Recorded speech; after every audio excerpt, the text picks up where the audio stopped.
Assalamualaikum warahmatullahi wabarakatuh. Masih bareng gua Eri Dan gua Wahyu. kami akan menyapa. Dan kami akan mengabarkan semua baik tentunya di Halo Baik.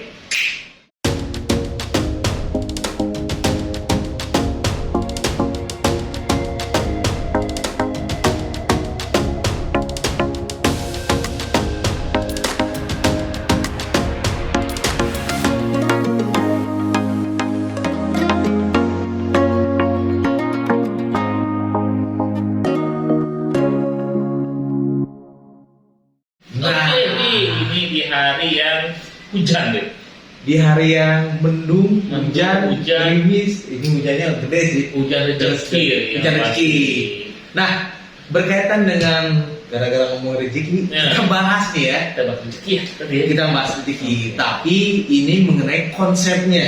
Konsepnya kita mau ngomongin tentang aset tuh. Ya, Aset. bukan aset ya. Bukan aset. Ini aset. Aset. Oke, kita akan bahas gimana caranya untuk menempatkan aset, Rik. Menempatkan aset tentunya di pos-pos Pos-pos yang benar, sesuai dan benar. bijak, benar dan Kalau- bijak. Kalau kata, nggak tahu kata siapa ya, jangan taruh aset di satu keranjang. Don't put your eggs in one bowl. In one basket dong. Nah, Oke. kenapa?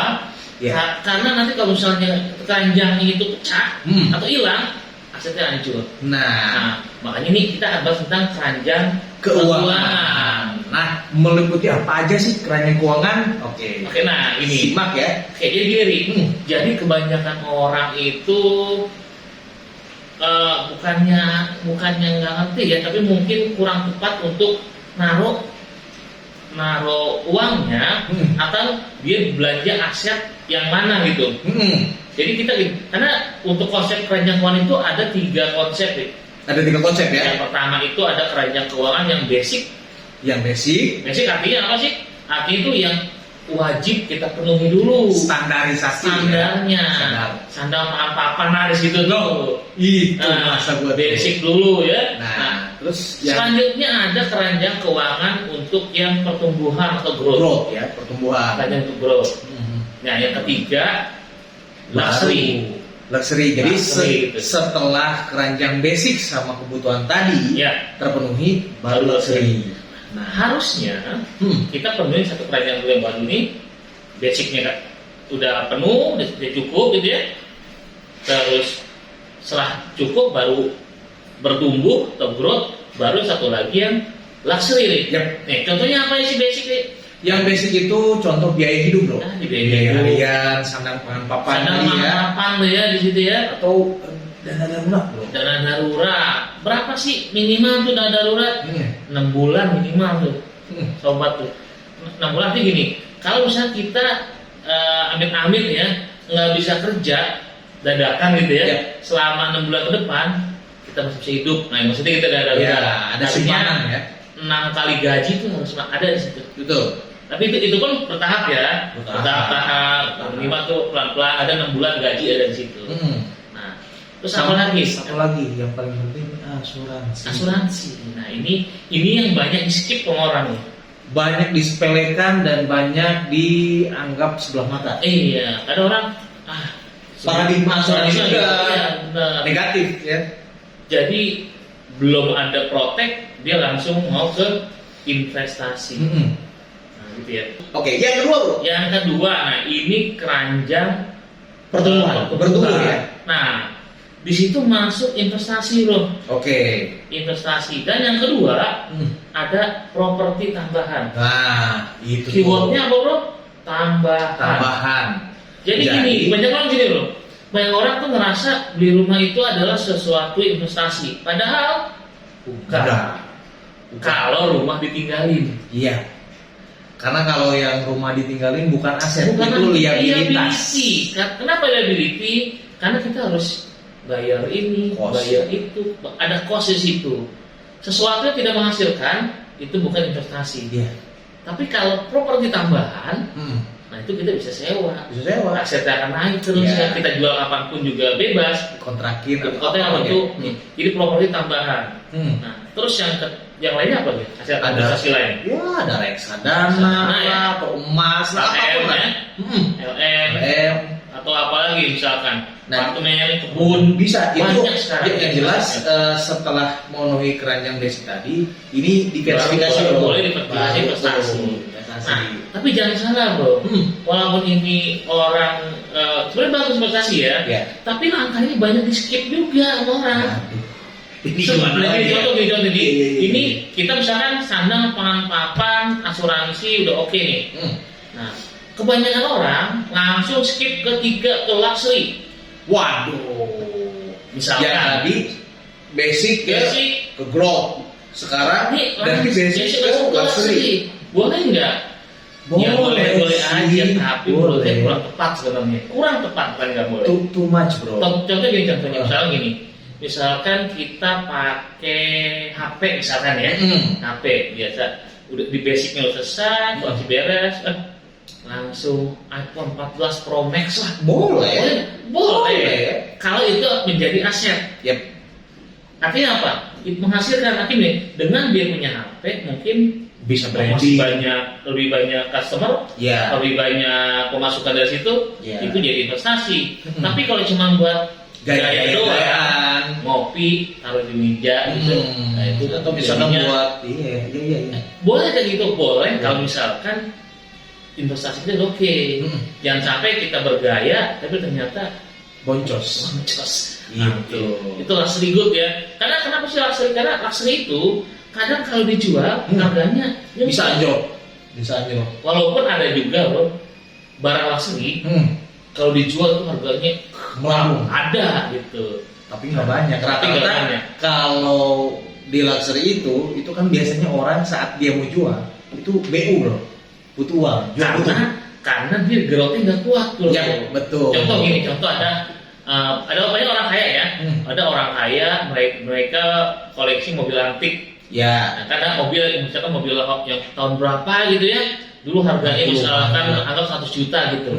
Kalau itu dia investasi cukup, dia jualnya itu jual lu mau beli syukur, nggak penting nggak apa-apa.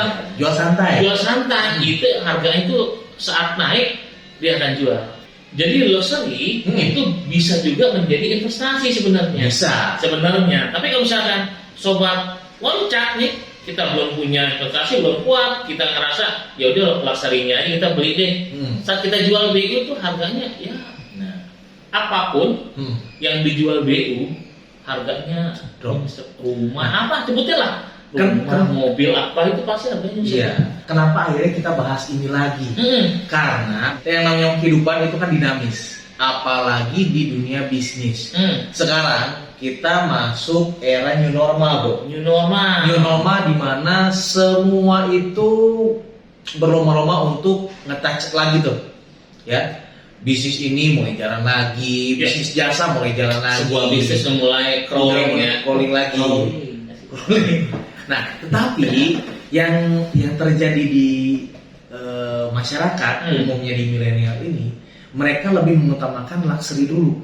Barang branded, contoh misalkan tas branded, sepatu branded. Misal dia bela-belain buat nyicil iPhone 14 Pro Max atau travel branded bro. Nah, itu maksain buat show off. Boleh nggak? Ya, boleh. Sepanjang itu buat karir ya. Buat karir. Atau tabungan gue udah berapa ratus juta. Nggak apa-apa lah. Gue treat myself gitu ya. Treat myself. Me time. Udah capek nih, capek. Yang minimal sebagian gue buat me time-nya. Itu justru nggak apa-apa kalau kayak gitu. Oke, nah yang masuk luxury itu apa aja sih? Barang-barang branded, terus koleksi, luxury property misalkan, beli rumah atau apa gitu ya, apartemen. Nah terus ini sifat-sifatnya nih bro nih. Barang-barang yang di kategori luxury, kalau dijual BU, harganya drop bisa lebih dari 75%. Drop 75%. 75%. Memang itu kenyataannya. Kenyataannya kayak gitu karena penikmatnya luxury itu nggak banyak. Contoh misalnya gini, contoh misalkan kita rumah mewah ya, misalkan rumah mewah ya. Rumah mewah misalnya kita rumahnya itu bukan di daerah yang bagus misalkan di daerah bukan yang Jaksel atau di mana gitu ya, agak jauh gitu ya. Nah, itu dia bangun rumah misalkan pasaran di sananya itu harganya 1 miliar, mewah, dia bangun sampai yang gila-gilaan sampai 3 miliar gitu. Nah, saat dijual pasti ikut harga pasar kita situ berapa 1 miliar kalau normal. Kalau BU ya dia 700 juta nih, 500 juta. Atau misalkan contoh deh, sobat misalkan punya jam Rolex misalkan ya, jam Rolex katakanlah 1 miliar misalkan tuh. Saat kita jual butuh, bisa nggak dijual 1 miliar? Coba jawab sendiri ya. Atau 5 juta, atau kan malah yaudah ini 200 deh. Nah gitu. Nah kalau di Keranjang Growth, Keranjang Growth kebanyakan banyak macam-macam investasi ya. Misalnya kayak rumah kontrakan. Atau misalkan bisnis contoh bisnis kopi gitu ya, dia GBU nih mungkin bisa 50% kalau BU. Karena kenapa 50%? Karena dia ini yang beli mungkin ngerasa ini akan menghasilkan nih buat gue. Nah, jadi boleh gitu ya. Tetap aja pasti di bawah harga dasarnya. Nah kayak gitu. Nah jadi mudah-mudahan jadi kita mau ngingetin kita sendiri, kami sendiri, kita ngingetin diri sendiri dan juga sobat-sobat Halo Baik. Nah jadi sebisa mungkin keranjang-keranjang yang ada itu disesuaikan dulu bro. Yang pertama adalah keranjang basic dulu kita beresin, harus dipenuhi dulu. Biaya hidup, sadang pangan papan, dana darurat, asuransi bulan, asuransi banyak itemnya itu banyak basic ya. Itu udah beres, lanjut ke keranjang ke pergrowth, keranjang growth. Disitulah investasi, properti tambahan, LM, dapat reksadana atau apapun lah ya. Nah itu di situ tuh investasi. Terus itu udah ada, kita mulai treat myself-nya lah, me time-nya. Kayaknya kalau sepatu biasa nggak enak lah, yang bagusan lah sepatunya. Banyak ya sepatu, kita ngomongin merek ya. Jadi padahal yang biar mungkin sepatu biasa sepatu 1 juta aja udah nyaman ya. Ini karena udah banyak investasi, ya 10 juta nggak apa-apa lah. Kadang-kadang ya, yang misalnya yang panek L ya, ya gitu ya. Banyak lah mereknya. Terus apa lagi? Selanjutnya langsung ke luxury ya. Luxury itu ada barang branded, ada koleksi. Misalnya contoh gini, sobat Halo Baik ada yang senang sama mainan. Kita ada teman ya, teman ya, bukan cuma teman sih, mentor ya. Mentor itu dia income-nya udah miliaran. Kok karena dia langsung ya udah balik ke luxury, hobinya apa? Mainan. Beli mainan ratusan juta dia enjoy lah, dibuat dia ada duit. Betul. Dan itu si mainan itu kalau dijual bisa tinggi lagi karena dia tahu jual kemana dan nggak buru-buru. Dia benar-benar koleksi banget tuh, rare itemnya dia banyak. Nah kayaknya gitu aja dulu. Ini nggak berat. Ini jadi kita create sesimpel mungkin supaya bisa diserap sama milenial. Iya, dan juga generasi X mungkin masih bisa lah. Bisa dong. Iya, nggak harus milenial juga. Oke, kalau gitu gua Wahyu pamit. Salam duit, doa, usaha, iman, tawakal. Wassalamualaikum warahmatullahi wabarakatuh. Bye.